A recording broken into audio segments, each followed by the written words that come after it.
Hi, I'm Michael Quinn with Form Kitchens, and welcome to Trading Ideas. This is a video podcast series where we talk to interesting, innovative, and creative thinkers in the design and build environment.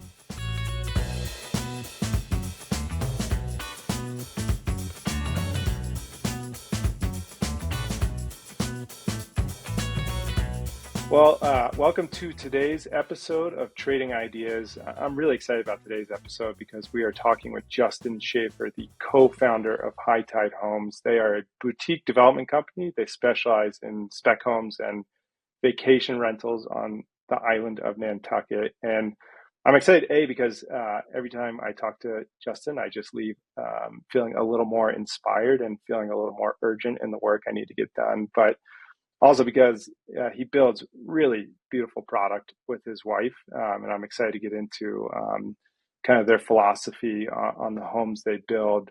But also because Justin has an incredible origin story. He did not start in this industry. He actually comes from the tech world, and he's made quite the career pivot, and I'm glad he did because the work he produces is really stunning. So, Justin, thank you for joining us today. And I'd love to just start with, how did this all come to be?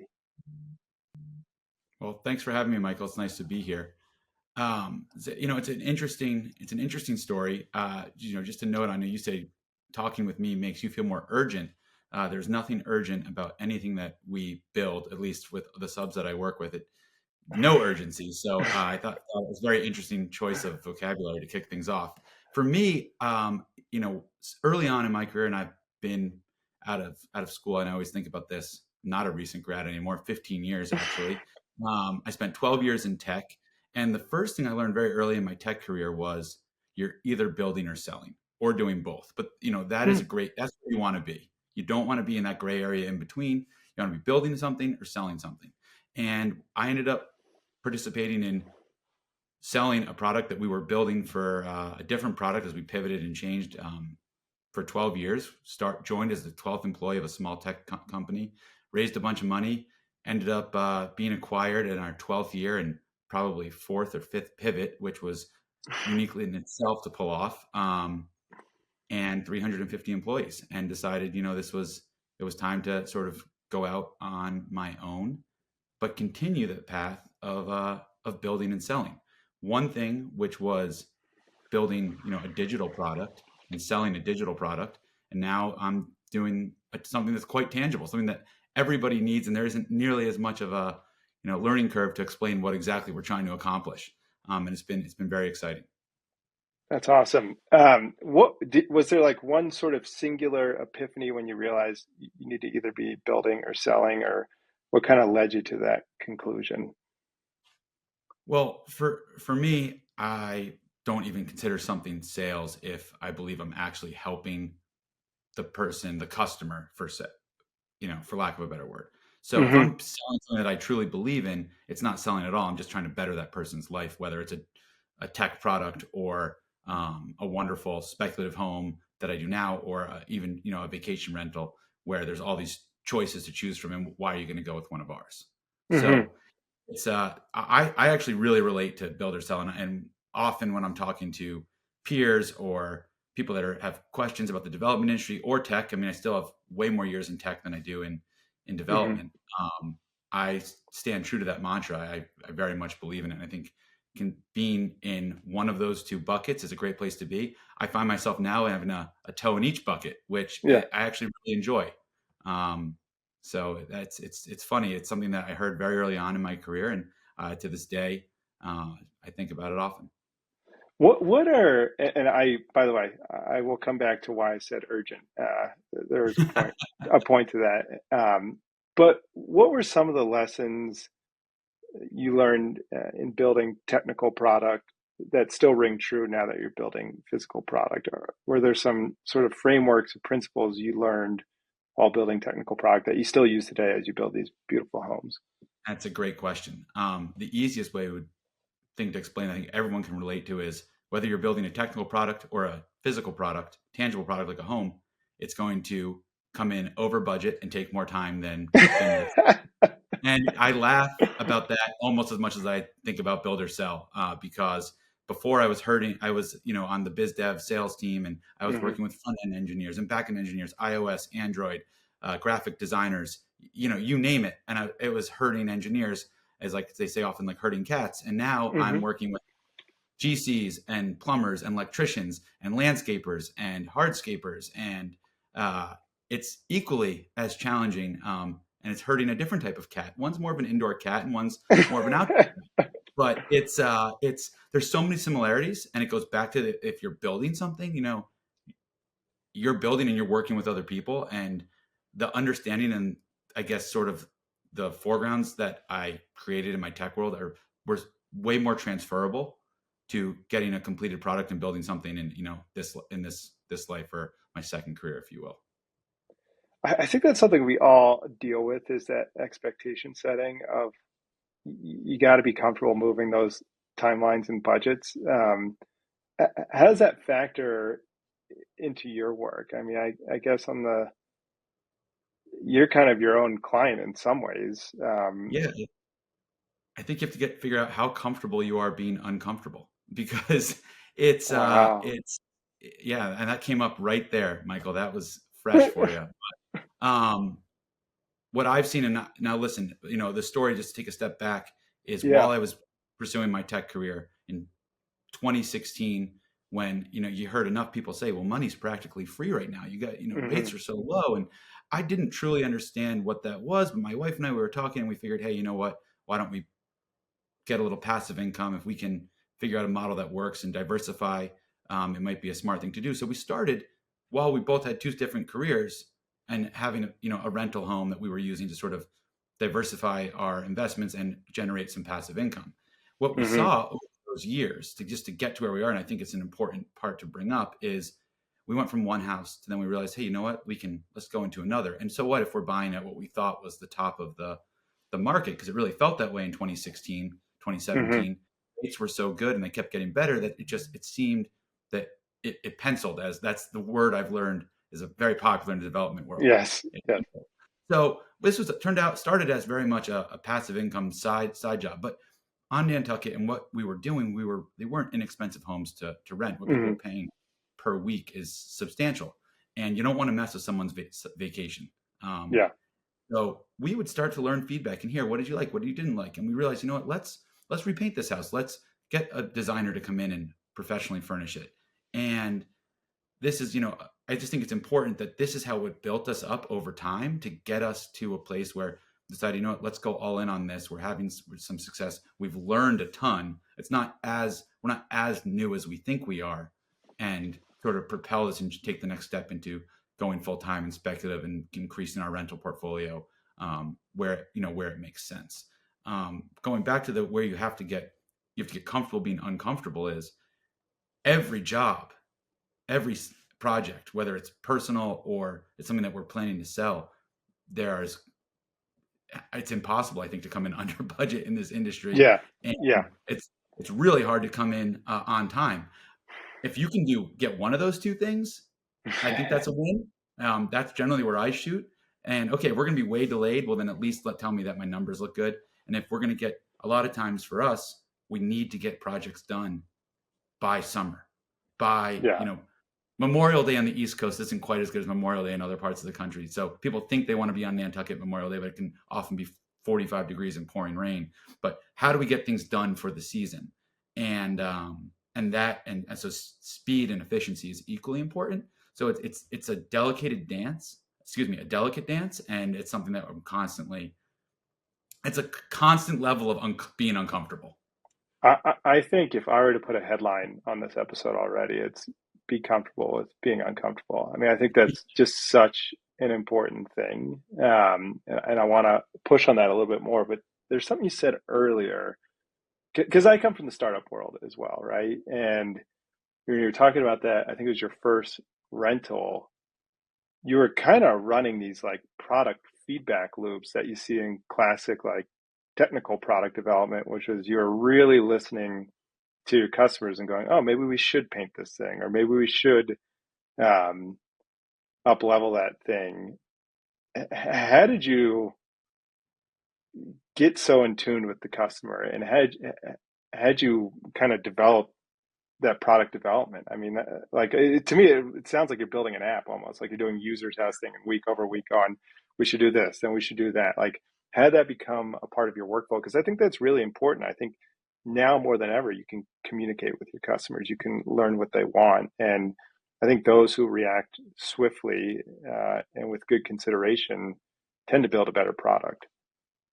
Well, it's, what we shoot for is let's stabilize our rentals, and really the focus is on holding our real estate versus just building to sell. Hmm. And let's have repeat customers, just like anything, just from a restaurant, Yeah. etc. Um, unless that way, you have to spend way less time on marketing, way less time on, selling your Mm, product. People already know how good the mm, product. And it mm. takes me back to, again, I said earlier, you don't want to mess with someone's vacation, because for a lot of people, you get that 1 to 2 weeks. There are some very lucky people up here on Nantucket that are taking, renting for a month, 5 weeks, which Yeah. is amazing. But I take that don't mess with someone's vacation very seriously, and I think back to my own family vacations growing up, and I was very lucky to go on, a week a year. We'd go to the Caribbean or someplace, and again, very fortunate. And I remember we'd go and something wouldn't be right, and my dad would complain to the front desk. And I just remember so vividly. And we'd get a fruit plate or a bottle of champagne, or something. And that victory to me, onlooking, was like, wow, if we get something, that means everything's going great. Because my dad, he aired his grievance, and they solved the problem. And that's what I thought for so many years. It can never be perfect. But where I got to after doing this now, because really where we are is a hybrid of development and rentals and hospitality in a weird way, Hmm. um, is, well, what if you shoot to build a product and to sell a product and rent a product that you don't need to send somebody a fruit plate because you can do it perfectly. Mm. And that is that's shooting for the stars. But I realize a trip is even way better. A vacation is way better if you don't have to complain, and you Yeah. can't find something wrong. Versus where I was earlier thinking it can never be right. And I give my dad credit for that, kind of, but also think he's nuts now looking back on it. So what if we don't have to send that fruit plate? We replace fruit plates with trips to the famous juice bar on Nantucket, which is gift cards to get ice cream, because ice cream solves all problems, and it's impossible for something not to go wrong once in a while. But I think the goal is perfection, and that's not possible, but that is a great place to strive for. Let's make that week, that 2 weeks, that using our product perfect. Is that somewhere in the high tide office, or it just says don't mess with someone's vacation? I feel It's I carry that with me when we this way, and I think somewhere down the line, when I was a stock boy working at a little market up here, putting together the Sunday New York Times and Boston Globes, I think somewhere I learned that we have a very unique uh, tourist or visitor or summer resident, and it's really, it's important to take care of them. So if you're going to be somebody providing a service, do it the right way. I love that, and I just want to hang on this for a second because I think it's important for everyone who listens to this. That's something that's not lost on me in this work is like, when you're renovating someone's home or building something, it's such a personal thing you're doing, and I really think you have to take it as seriously as you take it. And really, obviously, perfection is a not possible outcome. But really think with that mindset because these projects are so personal, and it is someone's home or it's someone's home for 2 weeks. And I just love uh, how visceral that line is. Don't mess with someone's vacation because the moment you start talking about your dad and your family vacations growing up, I immediately went to my dad and our family vacation, and like the level of discomfort it causes everyone when something goes awry And is now just we're the dad. yeah. Like I got chills. I'm like, I can feel I my know. dad. It's good. This is an effective conversation, then. This is Well, no, it's it's something I think about often, though. so how does that translate to the physical product you're building, right? Because it feels like a core philosophy of your work. How does that translate to the physical product?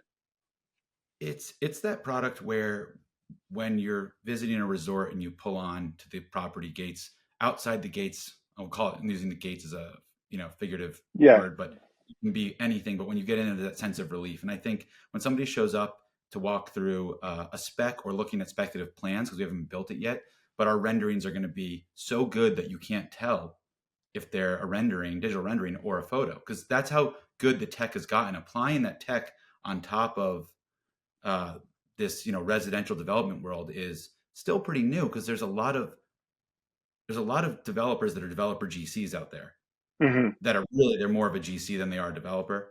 And Hmm. I look more of a, I don't even know if I call myself a developer, but more of like that tech overlay on top of Yeah. working with a GC. I don't GC anything myself, and that Hmm. sort of division of labor I think is really, really effective. But in 2020, I guess, when there was that rise in COVID, when going to vacation destinations and parking it and working remote, that craze, people were getting away with things, were renting subpar products at premium pricing, Hmm. and it got crazy. I mean, Hmm. people were renting stuff that just should have never rented, and 3-4 years out of it, now, as we are now, as I look at it, people are still think they should be getting these numbers, Yeah. and I think you're going to ask for top dollar, for lack of a better Hmm. word. Hmm. This You should be given a really strong product, and that comes down from using a great architect to build. For me, using a great architect to design the home, then having great partners to from furnishings to sheets. I mean, sheets and pillows and mattresses are so important to me. I just got back from not to go on a tangent, No, from a wedding. please.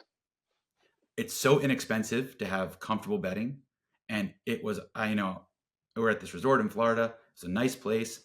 The king bed was two beds pushed together. I could feel the crack. I mean, this is crazy. You can get a Yeah. mattress in a box in 4 days for, $1,000. That feels super comfortable. This is not complicated. So to me, it just comes across as laziness. And Hmm. eats nice pillows. Rest for me, as a father of three kids, is I get my wife and I get a weekend, a night away. Like, we just want to. It's You go to the dance. Do we want to stay at the wedding or the party, or do Yeah. we want to just Yeah. go back to our room and sleep? Totally. And it's so easy. Having a good night's sleep the next day is so much better. Hmm.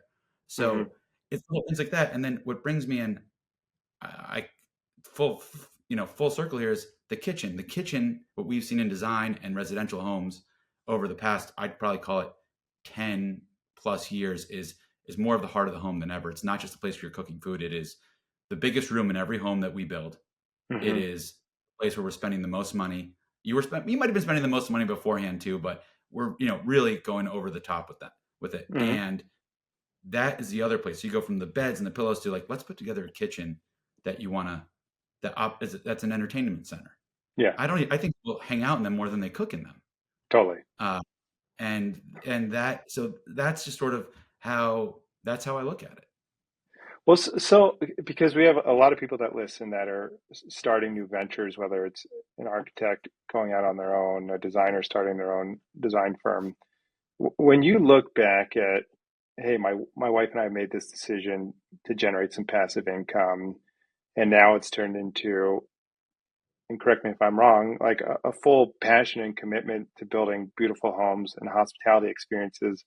What are the lessons you've accrued along that way, that you would tell other people starting new things? Like, one thing I heard you saying is like, look, the cost of doing something right is always going to be less than the cost you incur for cutting corners over the long run. But like, what are those lessons you've learned as you've built this really great boutique development company, which was started as, hey, maybe some passive income, and now it's a real legitimate thing? What would you tell people starting their own things? Well, I would say find mentors and peers and listen to them. And I Mm, talked about how my father motivated yeah, me on strive for perfection, right, in his own way. And yeah. if he listens to this, he will laugh, and it will make a lot of sense. And I would say that my father-in-law, ironically, has been another really strong mentor for me. He's been in this industry, in the construction development industry, for 50 years. He has a ton of experience, and he has spent time preaching to me. And it's funny that you picked up on how I am against cutting corners at all costs, Yeah. because it's easier and easier to cut corners the more you know. Every project we do, I learn, oh, I could do it this way next time, and save here, or and save there. And there are a lot of places where it makes sense to save, and there's things that we've learned, like materials that we can source ourselves. For example, sourcing a kitchen and laundry rooms and millwork through form. I think is a really good example, or windows, or flooring. But then there's other places where you know cutting a corner is for a short. We're not in it for the short game. We're in it for the long haul, especially Yeah. with things going on. So yeah, let's do things. I wouldn't even say cutting a corner. Let's just do it the right way. Yeah. Yeah. So and it's funny. And really love, and I love what I'm doing right now. So I can tell. yeah, it's great. Well, I just love, I think for me, the things that are really kind of sticking with me is I just love that you had these feedback loops built into your process. Like, it just, Whether we wanted it or we didn't, you're going to get feedback. but I think it's so important for people to hear that. You know, nothing is good or bad, but thinking makes it so. Just be open to the feedback, listen to it, don't be defensive, and have a commitment to getting better. And you're going to be in a great position because most people don't want to take the feedback and get better. I love the commitment to quality. It's just so obvious in your product, and I think at a time where maybe people are looking for shortcuts, et cetera, you're not. You're building really great product that's built to last a long time. And uh, one thing I always tell my team is like, have fun, but also take it really seriously. And I just love how you take it very seriously. Most Obviously, you're a people fun I guy meet to. just have a lot of fun, so I appreciate appreciate you saying that. But I do take but it seriously, of course. and that's important when you're designing spaces, when you're designing homes, whether it's someone's forever home or it's their place for 2 weeks. I think really considering that experience, considering the products you're putting in, considering all those touch points is you just can't overlook anything. I think when you're trying to build the product that you're building. I do want to go back to why I said urgent. There's nothing uh, uh, that's uh, corner cutting in your process, but something I admire about your work is yes, all those things I just said, the commitment to quality and not cutting corners, but you still get things done pretty efficiently. Uh, um, and I think what you have inspired in me and my team is that you can go do something significant, and you got to get going on it, right? Like building on Nantucket, that's not an easy thing, but you figure it out and you do it and you get better every time. And part of the journey is actually just getting started and doing it. And so that's what I meant by urgent is like, don't be afraid of your ambitions and just go after them and be really thoughtful while you do it. And like the only way you're going to accomplish it is to get started. So I didn't mean urgent in the sense of like you're cutting corners, but there is a spirit about you where it's just like you kind of have to get going. And I think that's another important lesson. And it goes back to being comfortable with being uncomfortable. Like it's going to be uncomfortable on that journey, but like you got to keep marching down that path. And that's what I've taken from my conversations with you. Well, I appreciate you saying that, and it's still urgent. Everyone in this industry could learn to be a little more urgent. So I love using that. Sense of Yeah, urgency is a great thing to have. yeah, But to me, it's a great thing. yeah, Well, so one question I like to ask, particularly since you come out of the tech space, and you just have a great eye for things. I feel like you see around corners. Are there things in the industry right now, whether it's, I don't know, it's like a new material or new technology or a new way of working, or just like a new consumer demand? Are there changes in the industry that get you excited to keep pushing forward with high tide? that's a very interesting question.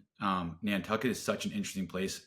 If I'm not building something myself, or have something that I need to be looking at that's ours, I'm driving around with our real estate broker, and I'm looking at other people's stuff. Because Mm. one huge advantage for us on Nantucket is there's a lot of frivolous spending, um, which that's my contribution to big vocab, Michael, for the day. But it's people. There's a lot of people that are building their dream houses, that they've worked really hard or gotten really lucky, or a combination of both, Hmm. and they're building this house on Nantucket that they've been dreaming about for who knows how long. Hmm. And with that, they're doing something. I've always wanted to have X, and whether it's a new pool feature or it's something in the house or it's a wellness is so big right now. I mean, you're just seeing people Mm. that are built in, from saunas to ice plunges to et cetera, jacuzzis, massage rooms. So seeing that stuff is so good. I mean, that there's whatever the saying, I'm sure you know off the top of your head, but imitation is the finest form of flattery. So there's Something so like much that. opportunity, something like that. I'm sure I butchered, but there's so much opportunity to see what other people are doing, what inspires other people, and then to fold it into, our business. And on the rental side, it probably doesn't make sense to do some of these really crazy personal items, but oftentimes they'll inspire something that we can make work. And I'll at the very least take a picture and save it for down the road. But it's it's really, I think, an exciting time, and I love this wellness push right now. People are building homes that feel very calm inside, neutral colors, natural woods. So I think it's awesome. Yeah, you're not the first person to say wellness as a trend. And I think it's a really cool push as well. And I also just love this idea of like, for the folks listening, this idea of inspiration's everywhere, particularly in today's day and age. Like you can just look out across the market so easily, whether it's scrolling on a feed or driving around. And I think that's another important reminder of there's a lot of inspiration that can inform your work. And if you're open to taking it in, there's a lot you can fold into what you're doing. Well, Justin, I really appreciate this conversation. I know I buried the lead. You are a former client, so it is awesome to work with you. But there's like five or six things I'm excited to take back to my team, and I think we do have the title of this episode: "Be uncomfortable with being or be comfortable with being uncomfortable." But I really appreciate the time today. Your stuff is gorgeous. What's the best way for people to see the high tide work? Instagram, the website? Really, our Instagram at High Tide Nantucket, or our website, hightidenantucket.com. Excuse me. Well, thank you so much, Justin. Appreciate the time. No, same. Thanks, Michael.